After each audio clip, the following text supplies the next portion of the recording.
కాలేజ్కు వెళ్లి చదువుకోవాల్సిన యువత గంజాయి మత్తులో పక్కదారి పడుతోంది. ఆ మహమ్మారి మత్తులో పడి చిత్తవుతోంది. తాజాగా గంజాయి సేవిస్తూ మల్లారెడ్డి కాలేజ్కు చెందిన విద్యార్థులు పట్టుబడ్డారు. ఒడిశా నుంచి గంజాయి తెస్తున్నారనే సమాచారం అందుకున్న కుత్బుల్లాపూర్ జోన్ ఎస్ఓటీ పోలీసులు పక్కా స్కెచ్ వేసి 10 మందిని అదుపులోకి తీసుకున్నారు. మరో 3 పరారీ అయ్యారు. పట్టుబడిన 10 మంది విద్యార్థులు గంజాయి సేవిస్తున్న వారిగా, పరారీలో ఉన్నవారు సప్లై చేసేవారిగా పోలీసులు తెలిపారు. మేడ్చల్ రైల్వే స్టేషన్ సమీపంలో ఒక విల్లాను డెన్గా మార్చుకొని గంజాయి వ్యవహారం నడిపిస్తున్నట్లుగా పోలీసులు వెల్లడించారు.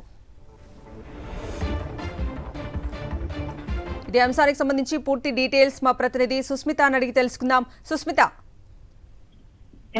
గంజాయి సేవిస్తూ 13 మంది మల్లారెడ్డి కాలేజీ విద్యార్థులు కొత్తపూర్ ఎస్ఓటీ పోలీసులు అదుపులోకి తీసుకున్నారు. అయితే 13 మందిలో 10 మందిని అరెస్ట్ చేయడం, 3 పరారీలో ఉన్నట్టు కూడా తెలుస్తోంది.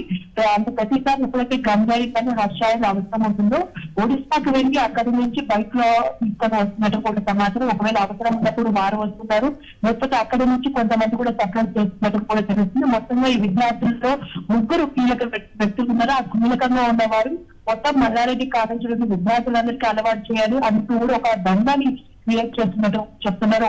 ఒక విల్లాను ఒక డెన్గా మార్చుకుని అక్కడ ప్రతి ఒక్కరిని కూడా అలవాటు చేస్తున్నారు. అలవాటు చేసి అక్కడ సేవిస్తున్న సమయంలో పోలీసులు అరెస్ట్ చేసినట్టుగా కూడా తెలుస్తుంది.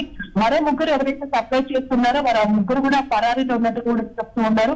వాళ్ళ 3 కోసం కూడా పోలీసులు అయితే ఎంక్వైరీ చేస్తున్నట్టుగా తెలుస్తుంది. ప్రస్తుతం ఈ 3 ఎవరైతే ఉన్నారో వారిపై కేసు నమోదు చేసుకున్న పోలీసులు దర్యాప్తు చేస్తున్నారు. అయితే వీరి వద్ద నుంచి గంజాయి హర్షాయిని కూడా రికవరీ చేస్తున్నట్టు కూడా తెలుస్తుంది. Kavitha. Right Susmitha, thank you.